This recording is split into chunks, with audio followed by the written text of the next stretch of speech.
안녕하세요. 18.5도입니다. 경성 크리처가 끝났습니다. 정확하게는 시즌 1이 끝났다고 봐야죠. 일제 군국주의의 암흑의 시대에 인간의 악마 같은 탐욕이 만들어낸 괴물 이야기였죠. 마루타로 상징되는 잔혹한 만행을 크리처라고 하는 판타지 괴물을 등장시켰던 게 참 신선했던 드라마였습니다. 장태상과 윤채옥의 러브라인에 대한 호불호가 좀 있었죠. 조금 더 매끄러웠으면 하는 아쉬움도 있었고요. 거기에 괴물 크리처의 힘이 생각보다 좀 많이 제한이 됐고 CG가 그때그때 좀 어색했던 점도 있기는 했습니다. 그래도 뭐 소재가 가져오는 참신한 볼거리가 가득했던 그런 드라마였던 것 같습니다. 시즌 1에서는 다 풀어놓지 못하고 해결하지 못하는 이야기들이 많았습니다. 토두꾼으로 험하게 살아온 것으로 보이는 채욱이와 또 아빠 그리고 엄마 최성심의 이야기가 조금 더 풀어졌으면 어땠을까 싶었죠. 크리처가 된 최성심과 마이다는 또 어떤 관계였던 걸까? 그 떡밥도 조금 더 나왔더라면 하는 아쉬움도 있습니다. 그래서 이번 영상에서는 쿠키 영상을 중심으로 시즌 1에서의 이야기의 의미가 어떻게 중요한 것인가 5가지 사항을 가지고 뇌피셜 영상을 한번 만들어 봤습니다.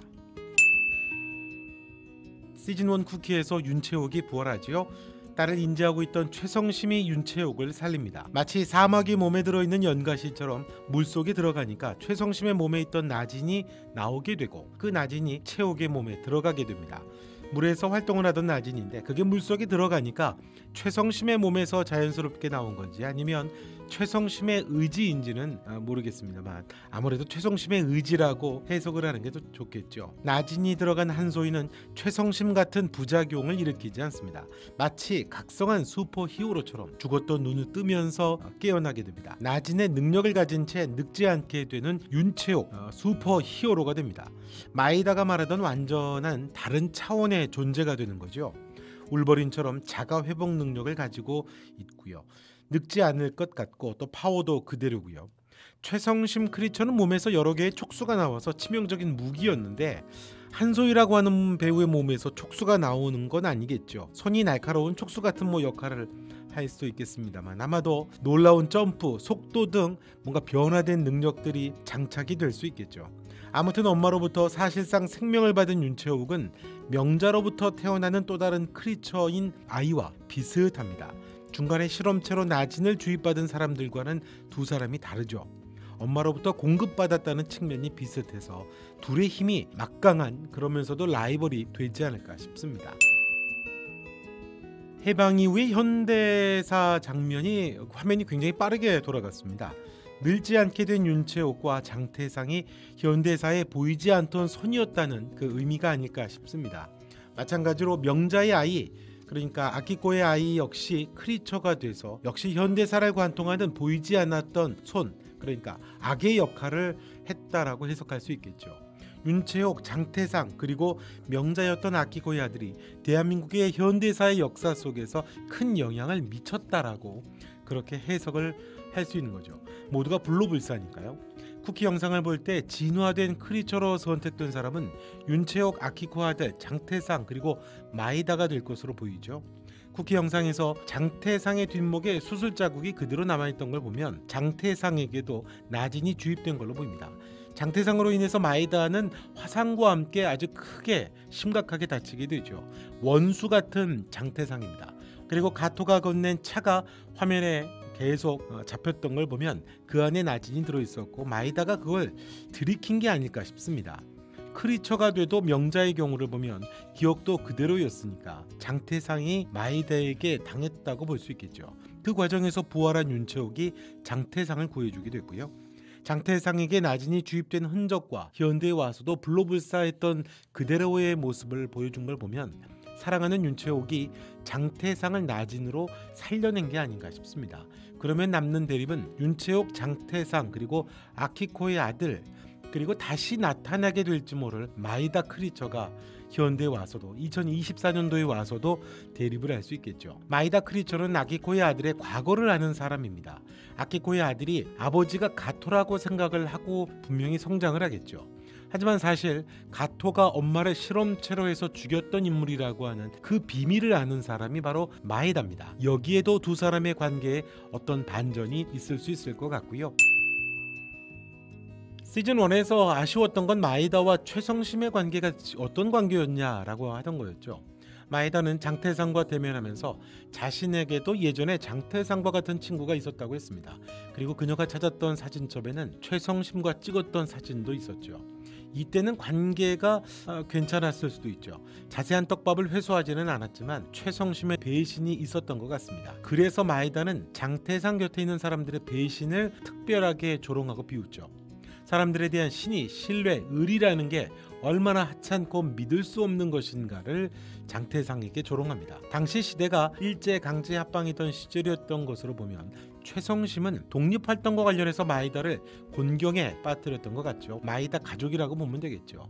마에다의 아버지가 아주 고위급 장교였던 만큼 얼마든지 잠입해서 정보를 캐내려고 했을 수도 있고 뭔가 거사를 했을 수도 있을 겁니다. 그걸 배신으로 생각을 한 마에다가 최성심을 옹성병원에 마루타로 보내버리죠. 가장 잔인한 복수의 방법입니다. 남편과 바람난 명자도 옹성병원에 마루타로 보내버렸잖아요. 마에다 엄마의 아마 죽음이 있었을 것 같습니다. 엄마의 죽음에 대한 마에다의 복수였다면 다시 최성심의 딸인 윤태옥이 엄마에 대한 복수로 마에다를 대항하는 것도 흥미로운 서사 구조가 되지 않을까 싶습니다. 장태상은 자신의 재물에만 관심이 있던 전당포업자였죠. 그러다가 윤채옥을 알게 되고 사람들이 죽어가는 걸 보면서 목숨을 걸게 됩니다. 그게 공교롭게 일본이라는 군국주의의 거악이었지만요. 거사를 성공한 후에 친구를 비롯해 다른 많은 사람들이 공로를 치하할 때 장태상이 자신은 그저 장태상일 뿐이고 전당포 주인이라고 합니다. 의미가 아주 있다고 봐요. 시대물로 끝날 수 있는 한계를 넘은 거죠. 악에 대한 보편적인 인간의 정서로 확장을 시킨 겁니다.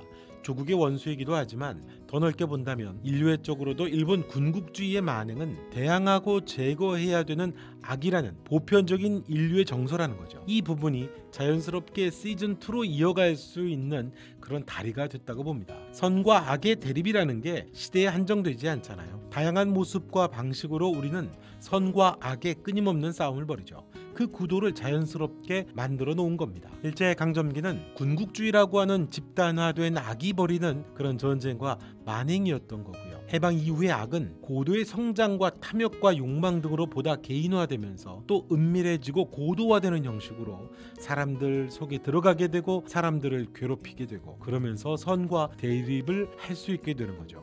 그리고 그 대립이 계속 벌어지면서 2024년도 서울 크리처로 다시 선과 악의 대결 구도가 되는 거겠죠.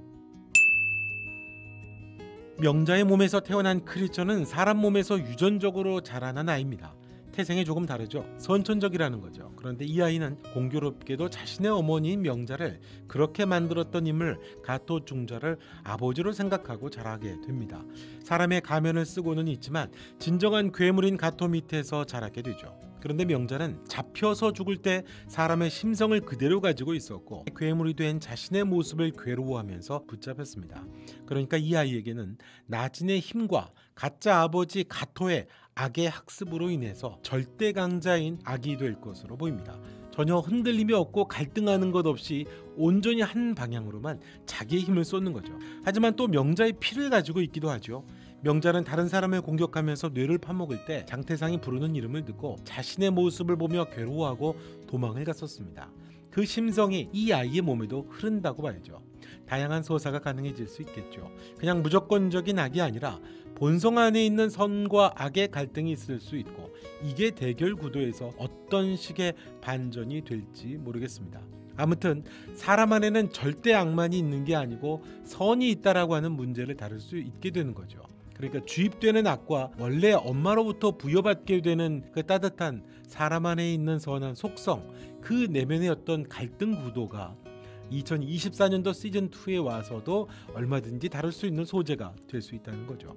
공교롭게도 윤채옥과 아키코의 아이는 모두 엄마로부터 공급받아 진화된 크리처라고 하는 그런 공통점을 가지고 있습니다. 채옥이 물속에서 엄마인 최성심으로부터 나진을 공급받았다는 의미는 상징적으로 보게 되면 엄마의 자궁속과 비슷합니다. 크리처인 최성심이 잔가지들을 만들어 채옥을 붙잡고 자신의 생명이었던 나진을 나오게 해서 그걸 채옥에게 먹이고 자신은 죽게 되죠. 그리고 채옥이 생명을 갖게 됩니다. 생명은 엄마의 숭고한 희생으로 인해서 주어지게 됐다는 겁니다. 정확하게는 자신은 죽고 그 능력을 물려주게 됩니다. 그 대가로 채옥이 살아나게 되는 거죠. 명자의 아이 역시 엄마인 명자의 자궁에서 자라다가 명자의 죽음과 함께 태어나게 됩니다. 명자가 끝까지 아이를 살려냈죠. 역시 크리처였던 명자의 능력이 아이에게 흘러갔습니다. 명자가 자기가 죽으면서까지 지켜낸 아이였고, 그리고 결국 자기가 죽으면서 그 능력을 아이에게 물려주면서 아이가 세상에 태어나게 된 거죠. 그래서 둘의 힘이 막강하면서도 대등한 성격을 가지고 있을 것 같고요. 그 안에 잠재되어 있는 엄마의 희생으로부터 태어났다라고 하는 그 선한 본능, 본성이 아키코의 아들 안에 있을 거라고 하는 것이 아마 시즌2에 관심을 갖고 지켜볼 사항이 아닐까 싶습니다.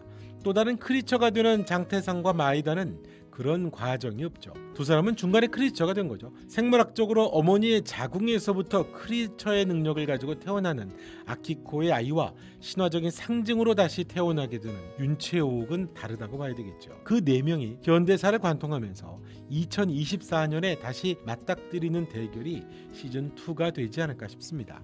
시즌1이 회수되지 못한 떡밥들이 너무 많아서 좀 아쉽기도 하지만, 반대로 그것을 다 회수하며 진행시킬 이야기들이 시즌2에 많다라고 하는 것이 어떻게 보면 시즌2를 기대하게 만드는 게 아닐까 싶습니다. 자, 시즌2에 대한 뇌피셜 영상은 여기까지 하겠습니다. 여러분은 어떻게 생각하시나요? 댓글로도 남겨주시면 고맙겠습니다. 영상 보시고 좋아요, 구독도 부탁드리겠습니다. 지금까지 18.5도였습니다. 또 뵙겠습니다.